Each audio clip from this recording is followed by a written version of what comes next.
apenas um método infalível. Quando Deus diz que vai chover.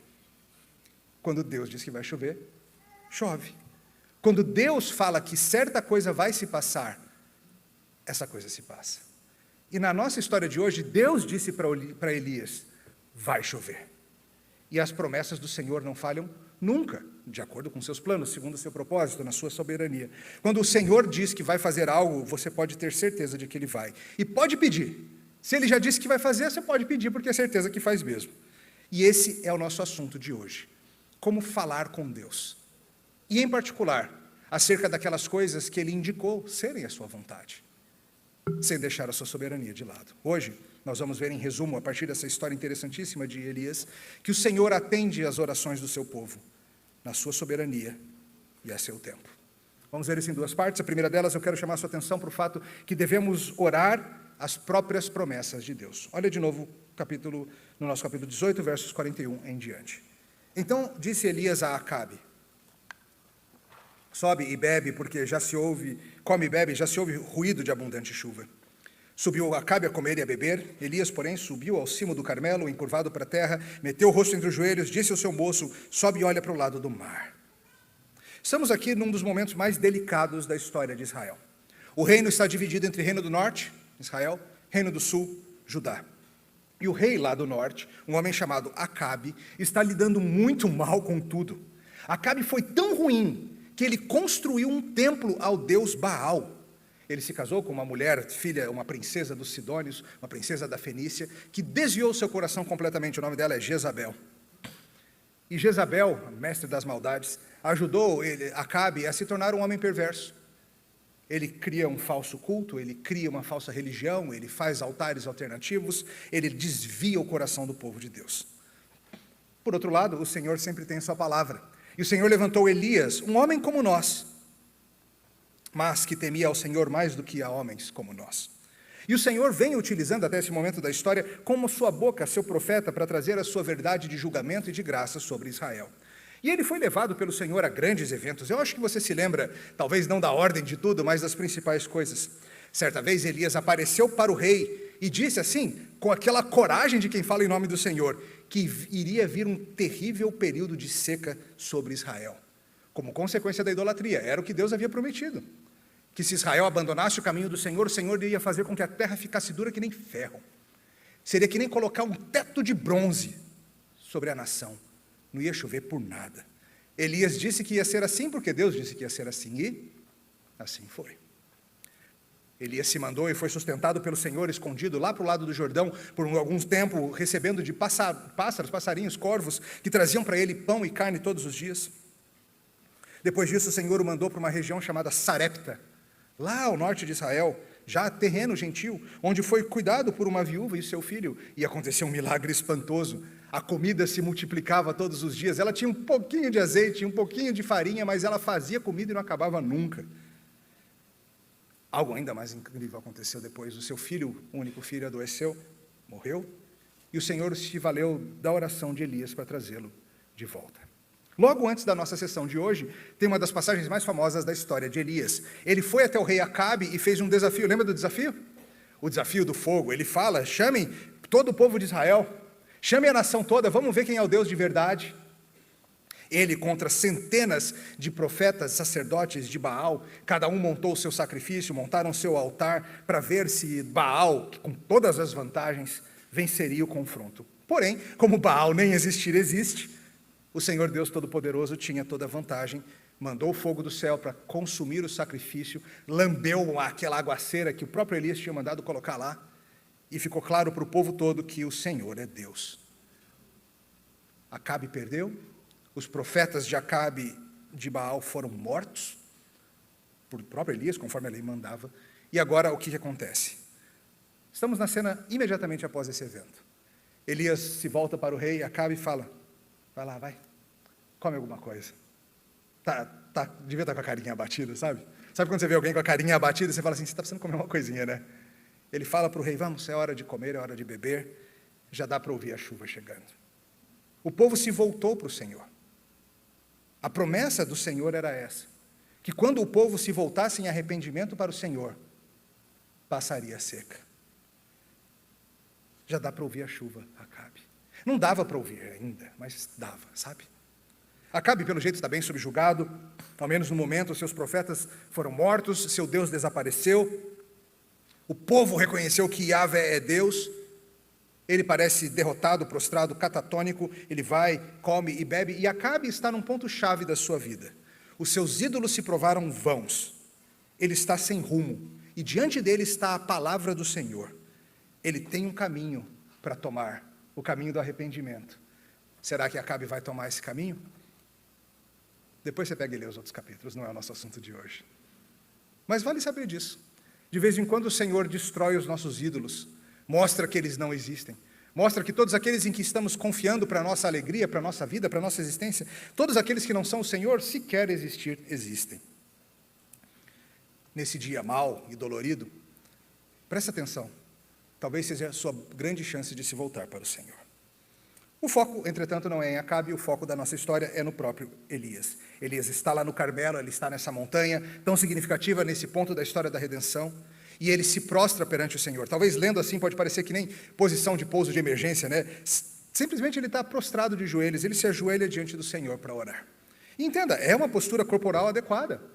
Não é a única aceitável, tá? Nós podemos orar de pé, podemos orar sentados, podemos orar dirigindo, deitadinhos na hora de dormir. Você gosta de orar assim, na hora de dormir, deitadinho assim? Larga esse celular e ora. É mais gostoso pegar no sono assim.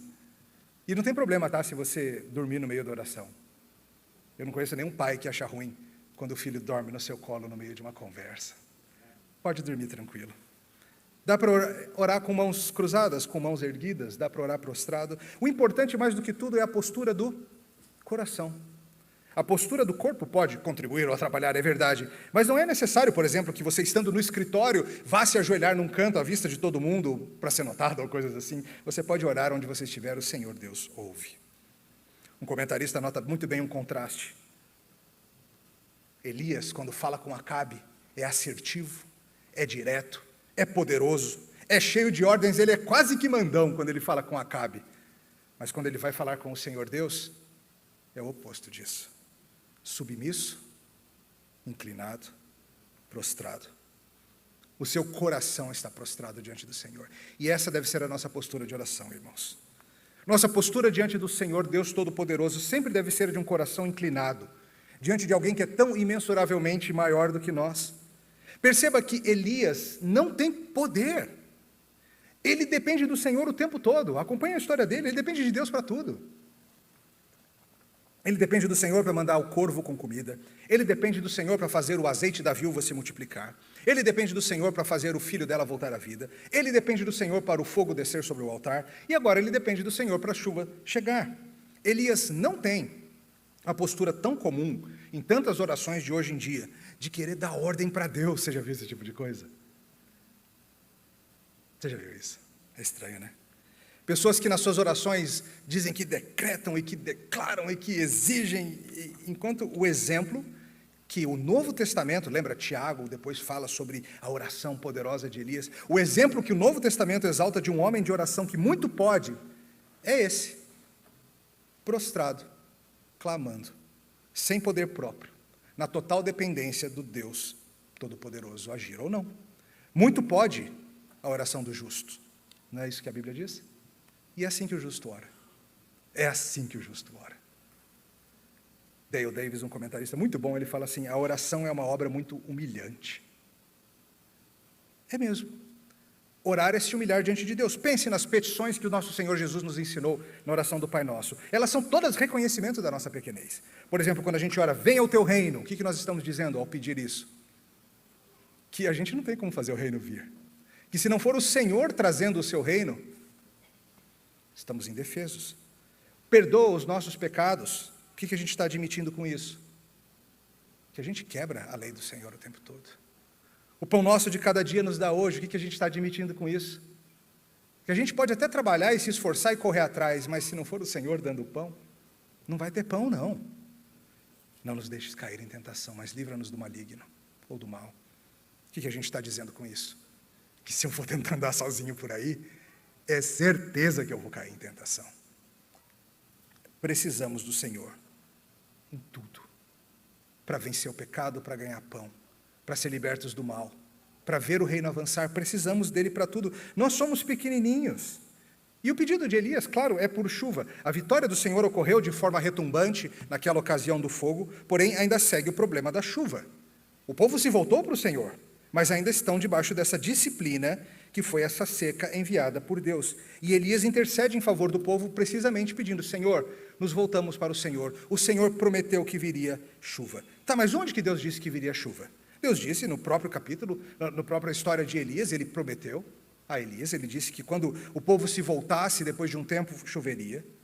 Além disso, se você olhar, dá uma olhadinha no capítulo 8, aí comigo, volta algumas páginas.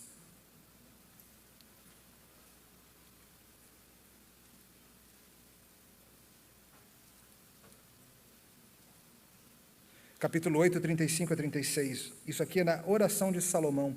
Das várias coisas interessantíssimas que Salomão fala, olha o verso 35, ele diz: quando os céus se cerrarem, e não houver chuva por ter o povo pecado contra ti, e orar neste lugar, e confessar o teu nome, e se converter dos seus pecados, havendo tu afligido, ouve tu nos céus, perdoa o pecado do teu servo e do teu povo de Israel, ensinando-lhes o bom caminho em que andem, e dá chuva na tua terra, que deste em herança ao teu povo.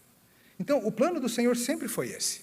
Sempre foi que essa seca pesada que veio sobre Israel fosse uma maneira de fazê-los acordar para a vida, acordar para a realidade, e então pararem de ser tolos e se voltarem ao caminho e aos braços do Senhor. Elias está pedindo a Deus que faça o que Deus disse que faria. Elias está pedindo pelo que o Senhor já prometeu. Simples assim. E ele confia tanto no que Deus falou, que ele já está com o guarda-chuva aberto, que ele já está falando no barulho de chuva. Nós não confiamos tanto assim, confiamos? Confiamos, mas não tanto. Eu creio, ajuda-me na minha falta de fé. Oremos as promessas. Sabe, quando a gente fala isso, as pessoas sempre perguntam: peraí, mas para que eu vou orar se Deus já disse que vai fazer? E para alguns isso talvez soe um tanto estranho. Elias está pedindo o que Deus já prometeu que vai fazer? Se Deus já disse que vai mandar chuva, para que pedir? Se Deus vai mandar a chuva, peça a gente ou não. Para que gastar tempo orando? Percebe a tolice da pergunta? A gente está perdendo de vista que o melhor da oração é justamente a comunhão com Deus. É conversar com o nosso Pai sobre o que Ele quer para a gente. Não é só o resultado da oração, é a própria oração. Crianças, vocês já pediram para os seus pais, papai, mamãe, vovó, fazer aquilo que ela já disse para você que ia fazer? Às vezes é isso. Mamãe, está lembrada do meu açaí, né? Papai, está lembrado do brinquedo que a gente combinou para o Natal? Já está prometido, mas a criança não para de pedir, mesmo já estando combinado. E não é porque o pai necessariamente esqueceu, às vezes a gente esquece, mas a gente gosta de ser lembrado. Um autor chamado A.W. Pink diz assim: as promessas de Deus não foram projetadas para nos isentar de pedi-las ao trono da graça como bênçãos garantidas. Pelo contrário, foram projetadas para instruir-nos nas coisas que devemos pedir e encorajar-nos a pedi-las com fé, para que possamos experimentar seu cumprimento pessoalmente. O ponto do Pink é ótimo. Quando você se envolve em orar por aquilo que o Senhor prometeu, isso encoraja e anima a sua fé. Quando você vê Deus atendendo ao pedido, quando você vê Deus cumprindo a promessa, isso tem um efeito muito além do benefício da oração. Isso tem um efeito de aumentar a sua fé, de incentivá-lo a ter comunhão com o Pai. Você tem a experiência pessoal de ver aquilo agindo. Você cresce em comunhão. Ou como Dale Davis coloca, a vontade de Deus é certa, mas Ele se deleita em realizar sua vontade em resposta às orações do seu povo. As orações dos santos constituem o canal pelo qual Deus opera a sua vontade. Não é lindo isso? Para que orar se Deus é soberano? Porque Ele planejou assim, que muito do que Ele quer fazer, Ele vai fazer em resposta aos nossos pedidos, para deleite da gente e do nosso relacionamento com Ele. Você, por exemplo, pai, mãe, você que tem crianças, você sabe disso. Você vai dar comida para o seu filho, não vai, todo dia? Ou você só vai dar comida se ele pedir? Não, meu filho não pediu almoço, hoje não tem almoço. Às vezes é o contrário, né? A gente fala, tem que comer, menino. Mas não é gostoso quando o nosso filho chega para a gente e fala: ai, mamãe, eu estou com uma fominha, e você já está preparando algo, você fala: está aqui, querido, toma o que eu vou te dar. E a comunhão é fortalecida, mesmo você já tendo planejado atender aquele pedido desde o início. Veja quantos exemplos na Bíblia. O Senhor Jesus nos diz em Apocalipse: venho sem demora. E o que a gente pede? Vem, Senhor Jesus. Para que pedir para a vinda de Cristo se Ele já disse que vem? É assim que funciona. O profeta Isaías promete que a terra se encherá do conhecimento de Deus como as águas cobrem o mar. E o que a gente pede? Venha o teu reino, que a tua palavra se espalhe, que as nações creiam, que discípulos venham, que pessoas se convertam, que o mal perca. E a gente poderia pensar em tantos outros exemplos. O Senhor Jesus diz que nossos pecados estão perdoados. E o que a gente pede? Perdoa os nossos pecados. Deus promete, eu vou dar pão para vocês. E o que a gente pede? Pede pão para Ele e assim por diante. Sabe, irmãos, se nós tivermos isso em vista, a nossa vida de oração pode fluir bem melhor. Orarmos as promessas de Deus. Elas devem permear as nossas orações. Os salmistas fazem isso com frequência. Você pode também orar por aquelas coisas que Deus já disse que quer fazer. E claro, essa também é exatamente a dificuldade na nossa vida de oração, né? Porque no caso de Elias, Deus tinha especificamente dito que naquela ocasião, acontecendo tudo aquilo, ele daria chuva. Então Elias sabia. Mas não é o caso em todas as coisas que nós queremos que aconteçam, é? Deus prometeu, por exemplo, que manterá um ciclo estável de estações do ano. Lembra disso? Ele prometeu lá depois da arca de Noé. Mas ele não prometeu que não vai chover no dia do seu casamento. Sinto muito, talvez chova. Ele não prometeu isso. Você pode pedir. Sei lá, ele pode atender.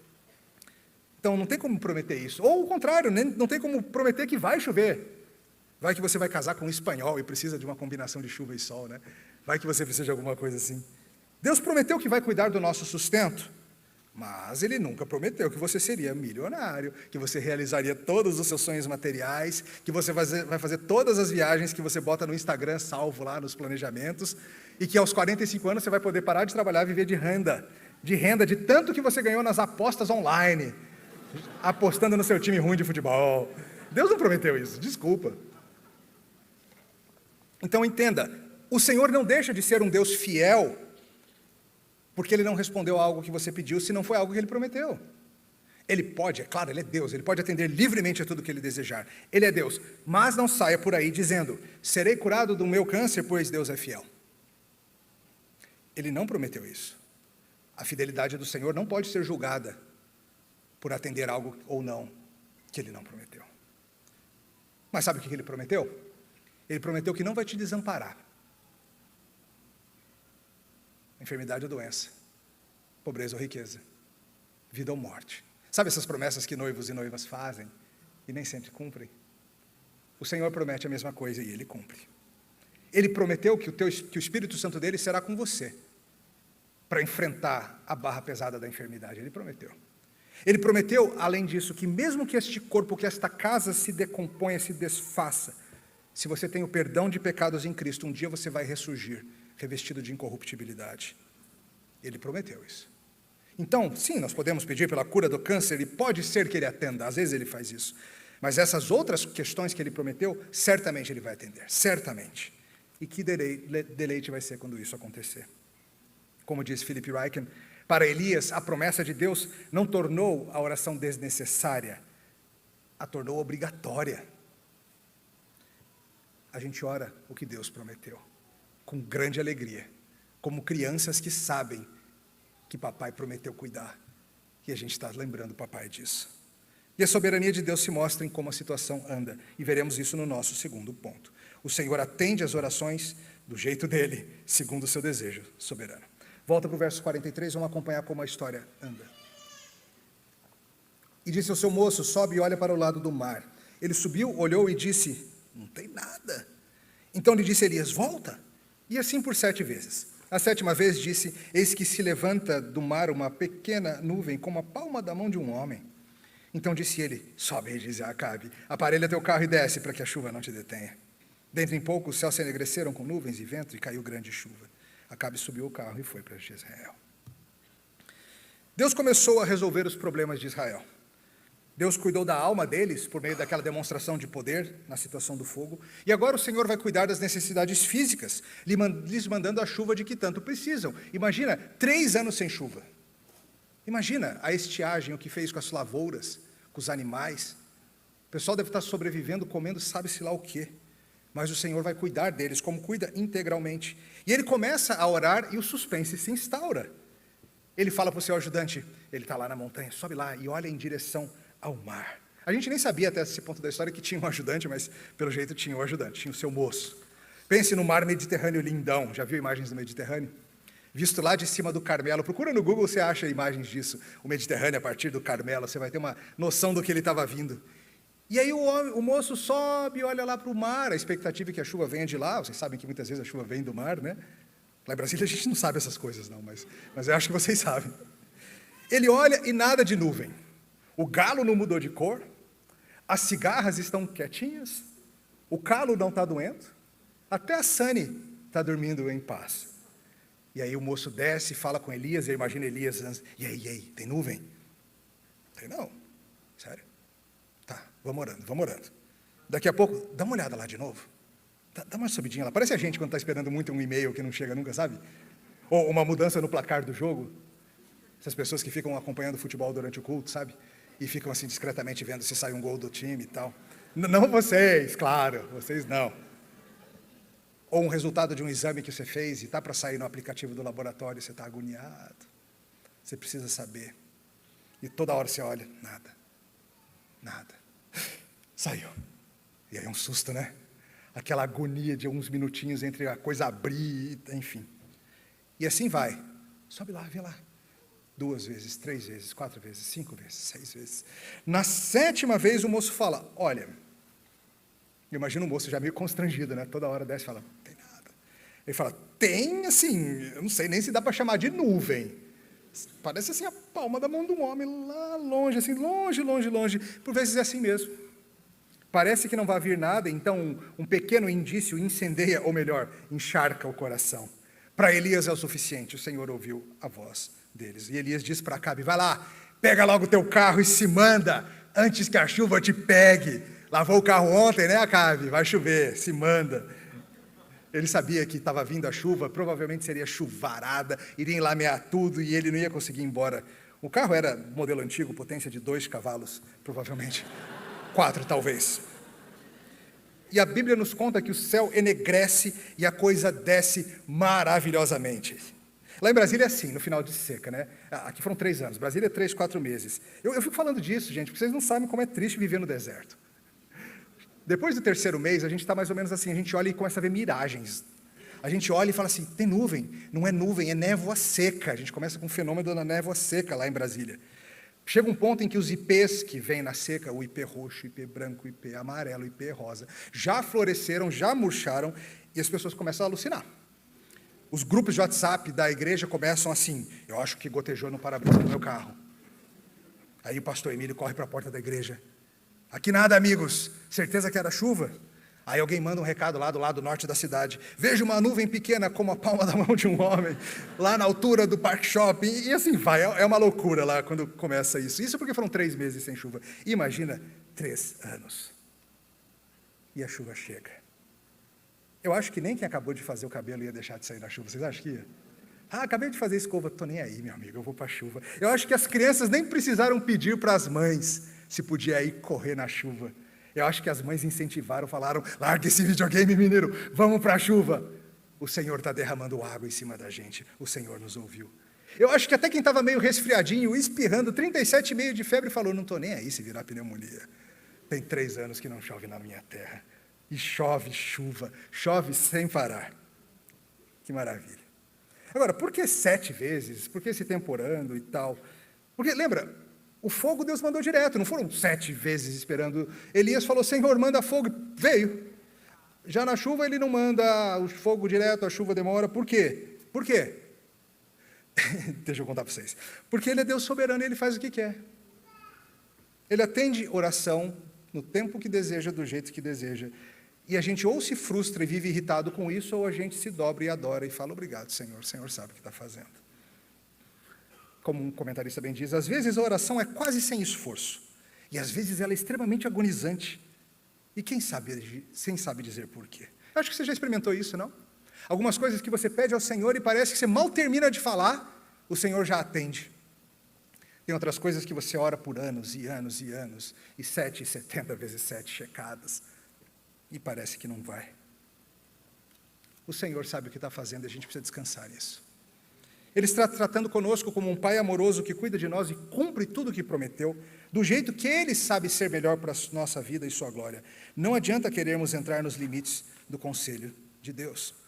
Tim Keller muito bem diz assim, que Deus sempre atende aos nossos pedidos, como nós teríamos pedido se soubéssemos tudo que Ele sabe. Percebeu? Deus sempre atende os nossos pedidos do jeito que nós teríamos pedido se nós soubéssemos tudo que Ele sabe. Porque o fato é, o Senhor está vendo coisas que nós não vemos. Você acha que sabe o que é melhor para a sua vida. Você não sabe, você é uma criança diante dEle. Esses dias eu estava assistindo a um vídeo sobre um dos grandes matemáticos da história, um homem chamado John von Neumann. Os da matemática aí sabem quem é. Por muitos considerado um dos homens mais inteligentes que já andou pelo globo. Ele criou um conceito que eu aplico para a pregação, é um conceito da matemática, eu achei genial. O conceito que ele chama de um microséculo. Um microséculo é 1/1000º de século. Sabe quanto tempo dá isso? 52 minutos. O tempo que, segundo ele, deveria ser o limite para uma pregação, ou palestra, ou fala. Nunca roube mais do que um microséculo da sua audiência, 52 minutos. Eu vou me ater a isso hoje. Não vou tirar mais do que o microséculo de vocês, não. Mas a história que eu tenho para contar dele é que, certa vez, um outro matemático percebeu como John von Neumann era muito capaz de conversar com o seu filho de 3 anos, de igual para igual. Não era aquele gênio que fala coisas que ninguém entende, sabe? Ele conversava com aquela criança assim, no mesmo nível. E aquele outro matemático ficou impressionado com isso, até que deu um estalo nele. Ele faz a mesma coisa comigo. Ele se rebaixa para falar comigo também. Ele está muito acima de todos nós. Todo mundo dizia que era o homem mais inteligente do mundo e tal. E eu quero que você entenda que a gente com Deus na conversa é sempre assim. Você pode ter certeza que quando o Senhor fala conosco, é muito maior a distância que está sendo cruzada do que quando você explica uma coisa para uma criança de 3 anos. A nossa distância é muito maior. Os seus pensamentos são mais elevados que os nossos, assim como os céus são mais altos do que a terra. E não adianta, você não vai alcançar as explicações que Ele teria para dar, para por que certas coisas se passaram de um jeito ou de outro. Às vezes a gente tem essas coisas, né? Às vezes a gente é atrevido ao ponto de dizer assim, um dia quando eu chegar no céu, Deus vai ter que se explicar para mim. Já ouviu essa conversa? Já falou isso? Não está com vergonha não, de ter falado essa bobagem? Deus pode até tentar se explicar para você, mas você não vai alcançar não. Porque a teia da providência vai muito além do que nós conseguimos conceber. E muita coisa vai ficar fora mesmo do seu alcance, a não ser que Ele decida explicar, que nem você explica coisas para uma criancinha de 3 anos. Nesse caso, Ele quis mostrar que Ele segue sendo Deus e atende a oração segundo as suas promessas, ao mesmo tempo em que Ele se demorou nessa situação. A sua experiência de vida mostra isso. Tem coisas que foram 6 ou 7 checadas antes de perceber. Tem algumas que talvez você esteja na 3ª ou 4ª checada, e você está assim, será que vem? Não sei. O Senhor se comunica com palavra e com ações. Nós temos que lembrar disso. Todas as vezes que o seu povo se reúne para adorar, esse é um lembrete. É um lembrete de que Ele prometeu estar conosco até o fim dos séculos. Todas as vezes que um ministro da palavra abre as Escrituras e alimenta o povo de Deus, isso é um lembrete de que Deus prometeu que vai nos guiar com seu Espírito e palavra. Todas as vezes que nós comemos pão e bebemos vinho juntos, isso é um lembrete. Um lembrete de tudo que Ele já fez por nós e de que um dia cearemos com Ele em uma nova terra. Ele prometeu que enviaria um Salvador. E talvez as primeiras gerações que ouviram essa promessa pensaram, mês que vem acontece, nesse ano vem. Talvez Adão e Eva, ao ouvirem que um descendente da mulher esmagaria a cabeça da serpente, tenham pensado, vai ser nosso filho. Não foi nem um filho, nem um neto. Talvez Abraão tivesse esperança de que acontecesse no tempo dele, mas não foi nem filho nem neto de Abraão, de Jacó ou nem de Judá. Não foi logo. O filho de Davi prometido a Davi não veio na primeira geração, não era Salomão. Salomão era só uma prévia, foi séculos depois. O Senhor, quando tratou de cumprir a sua promessa de enviar um Messias, demorou o tempo que achou que tinha que demorar. A gente olha e se passaram milhares de anos e a gente fala, por que não foi antes, Senhor? Ele faz como Ele quer. Nós olhamos para trás e vemos promessas similares. O Senhor Jesus subiu aos céus e disse para a gente que voltaria, não disse? Tem uns 2000 anos isso, não disse? Será que volta mesmo? Ele prometeu, não prometeu? Demore ainda 200 ou 2000 anos, Ele vai voltar. Em todo este drama, irmãos, estamos vendo, como sempre, os mesmos padrões da graça soberana agindo em nosso favor, para a sua glória. Como um estudioso chamado Peter Leithart diz muito bem, o Carmelo antecipa uma outra montanha.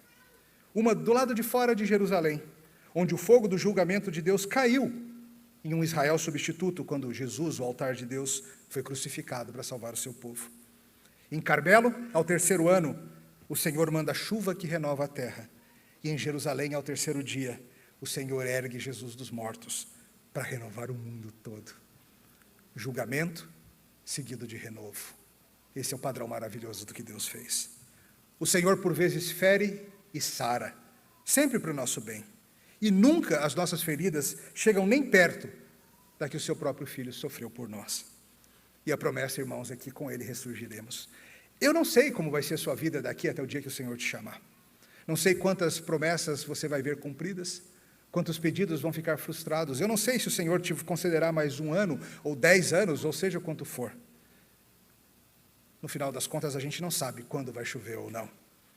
O que a gente sabe é que nós somos chamados a sair a semear, chorando com nossos feixes na mão, confiando que no tempo correto, segundo a sua vontade, teremos nossa colheita, com os frutos que Ele desejar colocar nas nossas mãos, faça chuva ou faça sol, até o dia em que nós mesmos é que seremos lançados na terra, para um dia sermos colhidos no raiar de um novo mundo. Chove, chuva. Vamos orar. Te louvamos, Senhor, por Jesus Cristo, que sofreu a ira do monte Sinai em nosso favor. Te louvamos, Senhor, porque ao ressurgir, como essa chuva nos tempos de Elias, trouxe vida e vida em abundância. Nós te louvamos pelo Espírito derramado sobre nós.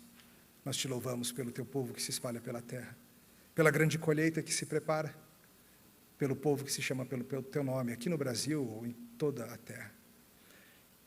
Nós, como igreja, temos um pedido, Senhor. É o mesmo do Espírito que diz, vem. Nós, a noiva, dizemos, vem sem demora, Senhor. Vem renovar terra e céus. Mas enquanto o Senhor não vem, dá-nos, Senhor, que sejamos fiéis a Ti, que amemos o que o Senhor ama, que sirvamos onde o Senhor deseja, que façamos discípulos de todas as nações. Em Jesus oramos. Amém. Que o Senhor os abençoe, queridos.